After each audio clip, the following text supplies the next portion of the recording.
నేను చిన్న 2 ఆరోపణలు చేయదలుచుకున్నా. కేసీఆర్ ఉద్యమం చేసినప్పుడు కేసీఆర్ ఉద్యమం చేసిందా లేకపోతే ప్రజలు చేసిందా అంటే ప్రజలే చేసిండ్రు. కానీ కేసీఆర్ 6 నెలల పాటు నిద్రపోతుండే. 6 నెలల తర్వాత ఒక పెద్ద సభ ప్రకటిస్తుండే. ఒక పెద్ద సభ ప్రకటించి అది వరంగల్లోనో, నిజామాబాద్లోనో, నల్గొండలోనో, మైనార్లోనో ఒక పెద్ద సభ చేస్తుండే. చేసి ఆ సభ మీద మేధావులంతా కూర్చోబెడుతుండే.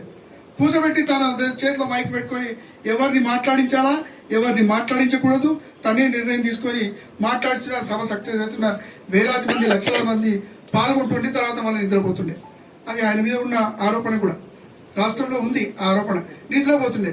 తర్వాత మళ్ళీ 6 నెలల తర్వాత ఇంకో పెద్ద సభ సక్సెస్ చేస్తుండే. అంటే వ్యూహాత్మకంగా వ్యవహరించి సజీవంగా ఉద్యమాన్ని అయితే సజీవంగా పెట్టే ప్రయత్నం నేను చేస్తున్నానని అనిపించుకుంటుండే. కానీ వాస్తవానికి ప్రజలు చేసిన విజయం, అది ప్రజలు తెచ్చిన విజయము, ప్రజలు చేకూర్చిన విజయము. దాంట్లో అనేక పోరాట రూపాలు తీసుకోబడ్డాయి.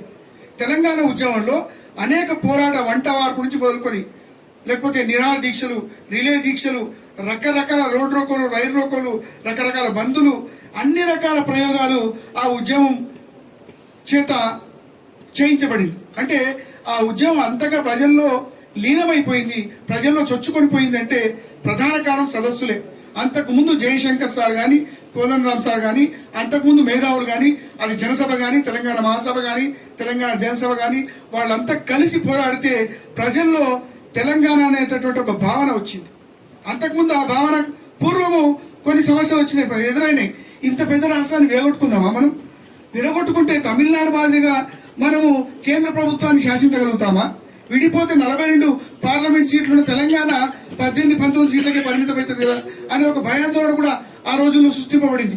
చిన్న రాష్ట్రం అయితే మనము బేరసారాలు ఆడలేము కేంద్ర ప్రభుత్వంతో, కేంద్ర ప్రభుత్వం మెడలు వంచలేమేమో చిన్న రాష్ట్రం అయితే అనేటటువంటి ఒక ఆలోచన కూడా ప్రజల్లోకి వచ్చి, వద్దు సార్ బాగుండదు చిన్న రాష్ట్రాలు అయితే, మనం కోల్పోతాము, మన ఉనికి పోతుంది, తెలుగు ప్రజల ఉనికి కోల్పోతామేమో అనేటటువంటి కొన్ని చర్చలు కూడా లేవనెత్తబడినటువంటి ఒక సందర్భంలో తెలంగాణ ఉద్యమం వాటిని అధిగమించి తెలంగాణ ఉద్యమం కొనసాగడానికి అంతిమంగా మళ్ళీ సదస్సులు, సమావేశాలు, ఇట్లాంటి చైతన్యానికి సంబంధించినటువంటి సమావేశాలు జరగడం వల్లనే అది సాధ్యమైంది. అనేక పోరాట రూపాలు తీసుకోవడం వల్లనే సాధ్యమైంది తప్ప ఒక కేసీఆర్తో సాధ్యం కాలేదు. కేసీఆర్ పాడే మోసిన రోజు ఉస్మానియా యూనివర్సిటీలో కేసీఆర్ పాడే మోయకపోతే తను విరమించినాడు, నిమ్మరసం తాగినాడు. ఒకవేళ ఉస్మానియా విద్యార్థులు, కాకతీయ విద్యార్థులు కనుక పాడే మోయకపోతే అది గ్రామీణ ప్రాంతాలకు అంతవరకు తెలంగాణ ఉద్యమం లేదు. తెలంగాణ ఉంది. తెలంగాణ ఉద్యమం గ్రామీణ ప్రాంతానికి, రైతు వరకు, లేకపోతే ప్రతి గ్రామీణ ఎప్పుడు ముట్టుకునింది, అది ఎప్పుడు దాన్ని తాకిందంటే ఎప్పుడైతే విద్యార్థులు, తెలంగాణ విద్యార్థులు ఉస్మానియా యూనివర్సిటీలో, కాకతీయ యూనివర్సిటీలో లాఠీ దెబ్బలు తిన్నారు. కేసీఆర్ పాడే మోస్తావా బిడ్డ, నువ్వు మళ్ళీ వద్దు, నువ్వు నల్లతో కొట్టమన్నావు, నువ్వు ఎట్లా నిమ్మరసం తాగినావు అని చెప్పి వాళ్ళు కోపోద్రిక్తులై పాడే మోయకపోతే అది మన తెలంగాణ వ్యాప్తంగా అది విస్తృతమయ్యేది కాదు, వ్యాప్తి చెందేది కాదు. అంటే ఏదో ఒక చోట మన పునర్నిర్మాణం ప్రారంభమైంది. కాబట్టి అట్లాంటి వ్యూహాలను, అట్లాంటి సంఘటనలు వచ్చేటట్లు ఈ ఉద్యమాన్ని రూపొందించుకుంటే ఖచ్చితంగా ఇప్పుడు పెనం అంటే కాలింది కొంచెం మేరకు. అంటే నీళ్లు పడితే కూడా ఆ పెనము బస్సుని పొంగాల, అంత స్థాయిలో లేదు. మనము చెప్పుకోవాలి, అంత స్థాయిలో లేదు. కాబట్టి ఆ స్థాయికి మనం ఈ ఉద్యమాన్ని చేర్చాలంటే ఒక సంస్కృత దళం కూడా దీనికి ఏర్పాటు చేసుకోవాలి. అసలు తెలంగాణ ఉద్యమ నేపథ్యంలో ఎంత సాహిత్యం వచ్చింది కదా. తెలుగు సాహిత్యం అయితే అంటే ఉద్యమానికి సంబంధించిన సాహిత్యం సృష్టింపబడింది. కానీ బీసీ ఉద్యమానికి సంబంధించిన సాహిత్యం ఎంత మేరకు సృష్టించుకోగలుగుతున్నాం మనం? ఏమైనా సాహిత్యం వచ్చిందా? ఏమైనా పాటల రూపంలో కానీ, లేకపోతే కథల రూపంలో, కథానికల రూపంలో, లేకపోతే ఇతరత్ర సంస్కృత రూపాలు ఏమైనా వచ్చినాయా అంటే ఏమి రాలేదు. కొంతమంది తెలిసిన వాళ్ళుగా మనకు మాత్రమే పరిమితమై ఉద్యమం కొనసాగుతోంది. నేను గద్వాలకు పోతాను ఇక్కడి నుంచి, ఈడ చూస్తే ఊపు వస్తుంది నాకు. అరే ఇంతమంది మేధావులు ఉన్నారా, ఇంతమంది మనం వెనుక ఉన్నారా అని అనిపిస్తుంది. అక్కడ పోయిన తర్వాత ఏమి పెట్టినావు సార్, నువ్వు బీసీ అనుకుంటా, ఈ ఆడ అయ్యేది కాదు, పోయేది కాదు అనే వాళ్ళ సంఖ్యనే ఇంకా ఎక్కువ ఉంది. ఆ సంఖ్యను పరిమితం చేయాలి, ఆ సంఖ్యను తగ్గించాలి. ఆ సంఖ్యను తగ్గించి మన బీసీ వాదాన్ని మాట్లాడే వాళ్ళ సంఖ్యను పెంచగలగాలంటే ఎట్లయితే తెలంగాణ ఉద్యమంలో కొన్ని వ్యూహాత్మకంగా అడుగులు పడ్డాయో, జేఏసీ ఏర్పడ్డది.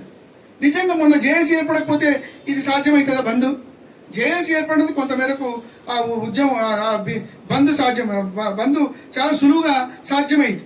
మరి జేఏసీ ఏర్పడ్డ తర్వాత జేఏసీలో పార్టీలకు అతీతంగా జేఏసీ నిర్మాణాలు జరిగినాయి. జేఏసీలో ఒక చైర్మన్, ఒక కోఆర్డినేటరు, ఒక కన్వీనరు అనేటటువంటి ఒక బాడీని వేసుకొని దాంట్లో కూడా ఉద్యోగులను పెట్టి, ఇప్పుడు ఉద్యోగులు రామంటే నేను గద్వాల్లో పోదామని ఉద్యోగులను బతిమలాడితే సార్ మేము రావచ్చా అంటారు. మేము రావచ్చా, ఈ ఉద్యమంలో పాల్గొవచ్చా, మేము ఉద్యోగులం కదా, ప్రభుత్వానికి వ్యతిరేకంగా కొట్లాడొచ్చా? అంటే ఇప్పటికీ ఎంత అమాయకత్వం చూడండి. వరవరరావు అని చెప్పి ఒక విప్లవ కవి ఒక పుస్తకం రాసినాడు, నువ్వు ముందు పౌరుడు తర్వాత ఉద్యోగి. పౌర హక్కులు నీకున్నాయా లేదా? ఆ హక్కుల మేరకు నువ్వు కొట్లాడతావా లేదా? నీ జాతి కోసం నీ బీసీ ఉద్యమాన్ని నిర్మిస్తావా లేదా అని చెప్పి ప్రశ్నించే వాళ్ళు ఎవరు లేకపోవడం వల్ల ఉద్యోగులు మేము పాల్గొవచ్చా అనే ప్రశ్న వేస్తున్నారు. ఉద్యోగుల చేత కనుక జేఏసీ ఏర్పడిస్తే తెలంగాణ ఉద్యోగులు కదా కొట్లాడింది, ఎన్జిఓలు కదా మొత్తంగా ఉద్యమానికి తోడ్పడింది. మన స్వామి గౌడ్ లాంటి వాళ్ళు ముందుకు వచ్చినారు కదా, కోదండ రామ్ సార్ లాంటి వాళ్ళు ముందుకు వచ్చినారు కదా, వాళ్ళంతా అప్పటికి ఉద్యోగులే కదా, వాళ్ళకి ఏం కాలేదు కదా. అంటే అంత స్థాయి ఉద్యమం వచ్చినప్పుడు తప్పకుండా అవన్నీ పోయి ఉద్యోగులు అవును పాల్గొంటాం, మేము మా హక్కుల కోసం, బీసీ హక్కుల కోసం పాల్గొంటున్నాం, మాకు అన్యాయం జరుగుతుంది కాబట్టి పాల్గొంటాం అనేటటువంటి ఒకటి ఇది వస్తుంది. కాబట్టి ఆ వైపుగా తెలంగాణ ఉద్యమాన్ని మార్గదర్శకంగా తీసుకొని మనం ఏమైనా కార్యాచరణ రూపొందిస్తే బాగుంటుందని చెప్పి ఇది సజీవంగా నిలపాలంటే కేసీఆర్ మాదిరిగా అప్పుడప్పుడు పెద్ద స్థాయిలో